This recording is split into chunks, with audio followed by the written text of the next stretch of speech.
My name is Levi Mitchell, but everyone calls me Sebastian as a professional tennis player. I've spent my entire life pursuing perfection on the court. At 24, I was ranked number 15 in the world, known for my aggressive playing style and powerful serves. But this isn't just a story about tennis, it's about how my biggest rival became something much more. I first met Matteo Cooper when we were both rising stars on the junior circuit. He was everything I wasn't: calm, methodical, with a graceful playing style that made tennis look like an art form, while I relied on power and intensity. He won matches through strategy and finesse. We couldn't have been more different, and maybe that's what drew me to him from the start. Our first significant match against each other was at the US Open quarterfinals. I remember standing across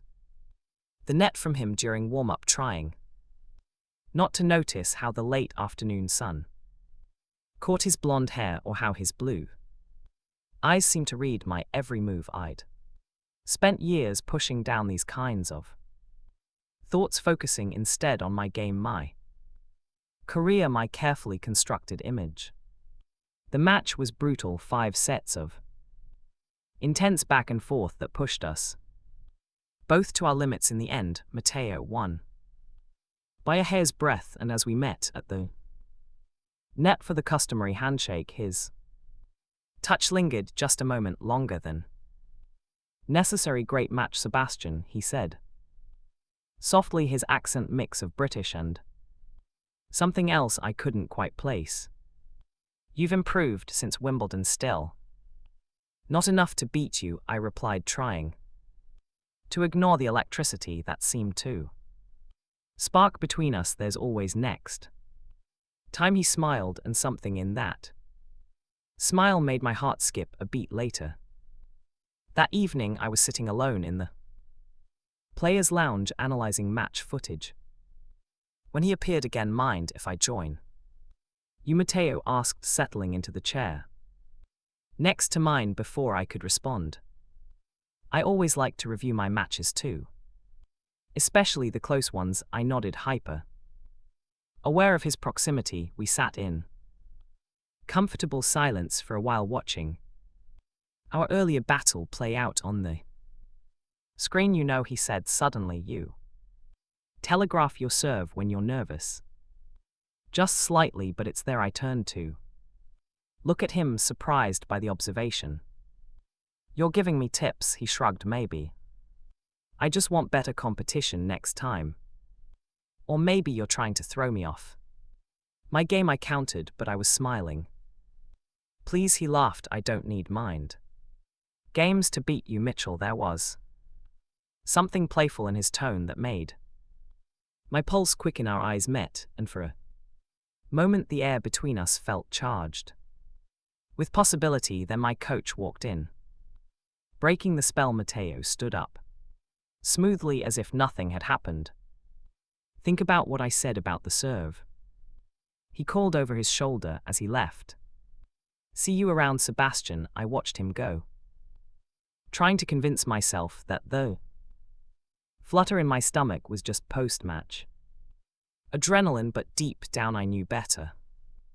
This was the beginning of something that would change both our lives forever. Over the next few months, Matteo and I kept crossing paths on the tour. Each match between us became a media sensation.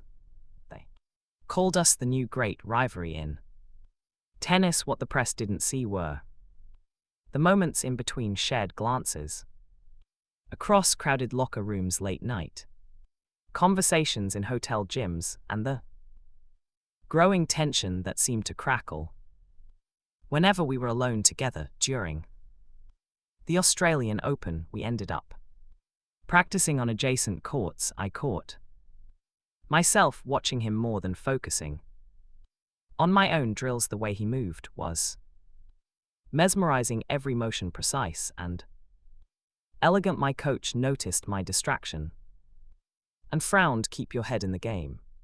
Sebastian," he warned, "Cooper's not your friend. He's your competition." But that evening, Matteo found me at the hotel's rooftop pool. It was past midnight, and I was doing my usual post-training swim to cool down. He appeared at the pool's edge, wearing board shorts and a loose tank top. "Couldn't sleep?" he asked, sitting down and dipping his feet in the water. I stopped swimming and treaded water near him, just trying to work out some tension before tomorrow's match against Ramirez. "You'll destroy him," Matteo said confidently. "Your backhand's been lethal lately. You've been watching my matches." He smiled, that enigmatic smile of his eye.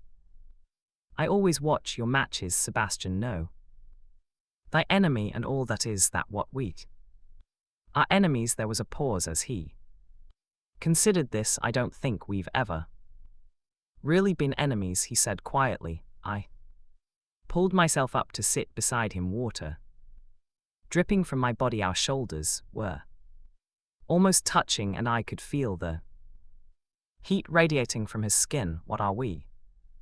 Then I asked, barely above a whisper. Instead of answering, Matteo reached out and brushed a droplet of water from my cheek. His touch was gentle, hesitant, and it made my breath catch in my throat. "I've been trying to figure that out," he admitted. "It's complicated. Because of tennis, because of everything. The sport, the media, our careers." He sighed. "I've never with anyone in tennis." "Me neither," I said quickly. "I've never even told anyone that I'm St. Gay." He finished softly. I nodded, my heart pounding. It was the first time I'd ever acknowledged it out loud to anyone. "I came out to my family last year," Matteo said. "They were supportive, but we agreed to keep it private. The sponsors, you know." I did know tennis was still a conservative sport in many ways, and while attitudes were changing, coming out could mean losing valuable endorsements and opportunities. "How do you deal with it?" I asked, the hiding mostly by throwing myself into tennis. He laughed without humor, but lately, he turned to look at me directly. "Lately, it's been harder, especially around you." The admission hung between us, heavy with implication. I found myself leaning closer to him, drawn by some invisible force. "Matteo," I started, but before I could finish, the rooftop door opened. We sprang apart as a couple of other players emerged, laughing and talking loudly. Matteo stood up quickly. "Think about what I said about Ramirez tomorrow," he said in a normal voice, seamlessly slipping back into the role of friendly rival. "Good luck with the match." As he walked away, I felt both elated and frustrated. Something had shifted between us, but I wasn't sure what it meant or where it would lead. The next few weeks were a delicate dance of stolen moments and careful glances. We started finding excuses to practice together, claiming it was good for both our games. My coach was skeptical but couldn't argue with the results. My play was improving, partly because I was so determined to impress Matteo. During the Indian Wells tournament, we ended up seated next to each other at a mandatory players' meeting under the conference table. His knee pressed against mine, and neither of us moved away. These tiny points of contact became our secret language, a brush of hands when passing in corridors, shoulders touching as we reviewed tournament schedules. One evening, after we'd both won our respective matches, Matteo texted me, "Dinner, I know a quiet place." The restaurant was a small Italian establishment far from the tennis complex, in a private corner booth away from prying eyes. We could finally talk freely. I can't stop thinking about You, Matteo admitted, his voice low. It's affecting my game. Yesterday I nearly lost to someone ranked 200th because I was distracted by watching your match on the other court. I thought I was the only one struggling with this, I replied, relief flooding through me. My coach keeps asking what's wrong with my focus. Matteo reached across the table and briefly touched my hand. We should probably talk about what we're doing here. What are we doing? Something potentially career-altering, he said with a wry smile, but I don't think I can stop. I don't want to stop, I whispered. After dinner we walked back to the hotel, maintaining a careful distance between us. In the elevator we were alone, and the tension was unbearable. When it stopped at my floor, I found myself saying, "Want to come analyze some match footage?" Matteo's eyes met mine. Sure, always good to study the competition. As soon as my door closed behind us, everything changed. Matteo moved first, pushing me gently against the wall and kissing me with an intensity that took my breath away. Years of suppressed feelings and denied attraction exploded in that moment. I've wanted to do that since the US Open, he murmured against my lips. Just since then. I laughed softly. I've been thinking about it since juniors. We spent hours talking that night, sharing stories of our struggles with identity in the sports world, our fears, our hopes. Matteo told me about his first crush on a boy at his tennis academy, how he'd thrown himself into training to avoid dealing with his feelings. I confessed how I dated girls in high school, trying to convince myself I was just focused on tennis rather than facing the truth. What happens now? I asked as dawn approached. Matteo traced patterns on my palm. We have to be careful if this gets out. I know the tennis world wasn't ready for two top-ranked male players in a relationship, but I don't want to pretend there's nothing between us. Then we don't, he said. Simply, we just keep it private, not secret. Private. The following months were a careful balancing act on court. We maintained our fierce rivalry. If anything, our matches became more intense because we knew each other so well. Off court, we found creative ways to spend time together without drawing attention. During the Madrid Open, we developed a routine of early morning runs together, choosing less popular routes through the city parks. In Rome, we discovered a small cafe far from the tennis center where we could share quiet breakfasts. Each tournament became a mix of public competition and private intimacy. The real test came at Wimbledon. We were both playing exceptionally well and ended up facing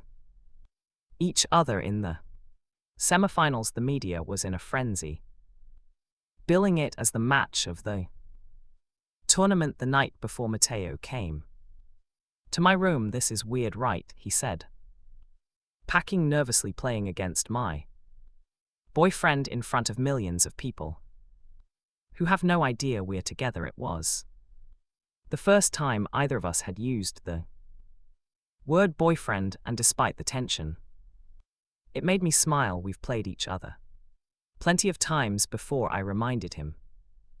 "Yeah, but this is different. This is Wimbledon." He stopped packing and looked at me. "Promise me something." "What promise?"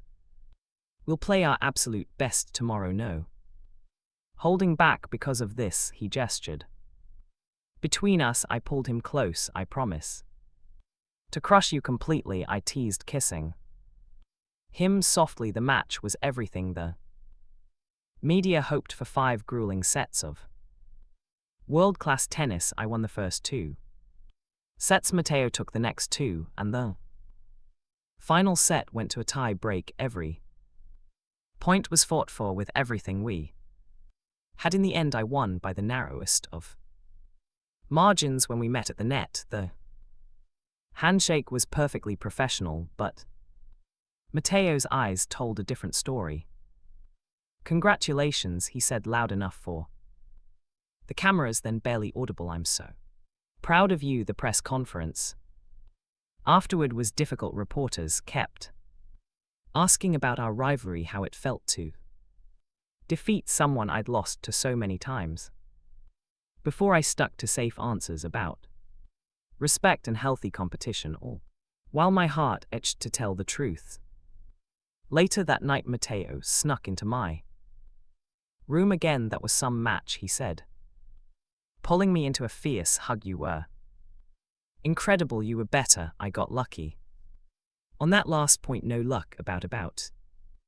Your forehand was unstoppable today." He pulled back to look at me. "How weird is it that watching you play like that just makes me want you more?" I laughed. "Pretty weird, but I get it.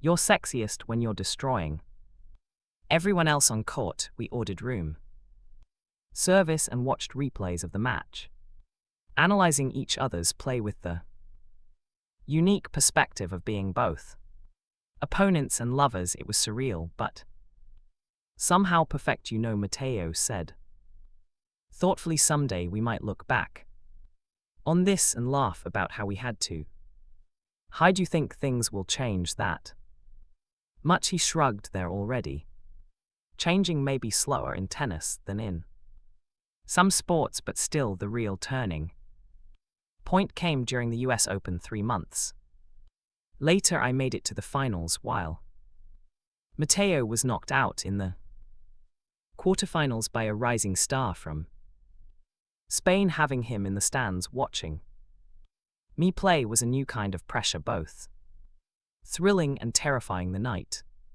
before the Finn, we were in my hotel room when Matteo brought up something unexpected. "I've been thinking," he said, lying beside me, "maybe it's time for what to stop hiding." Not immediately, but soon. He propped himself up on an elbow to look at me. "I'm tired of pretending you're just my rival when you're so much more than that." My heart raced. "Are you saying what I think you're saying? If you win tomorrow, it would be the perfect moment. Your first Grand Slam title. It would be a powerful statement." The idea was both terrifying and liberating. "What about our careers? The sponsors, some might drop us," he acknowledged, "but times are changing, and honestly, Sebastian, I'd rather play with complete freedom than keep living like this." We talked about it for hours,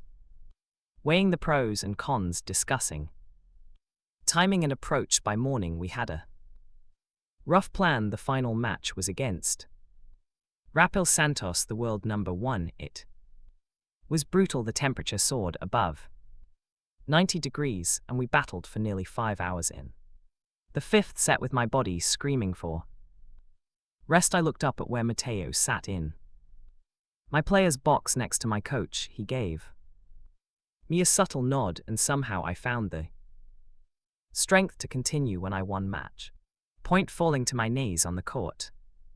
Everything felt surreal. The crowd's roar, the trophy ceremony, the flash of cameras.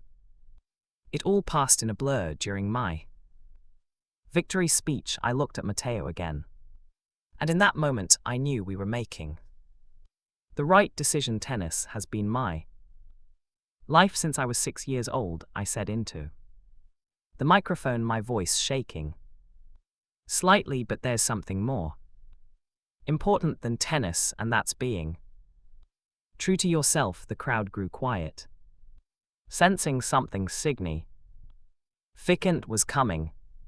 I wouldn't be standing here today without the support of someone special, someone who pushes me to be better, both as a player and as a person. I took a deep breath. Matteo Cooper isn't just my greatest rival on court, he's the person I love. The stadium went silent for a moment before erupting in a mix of gasps, cheers, and applause.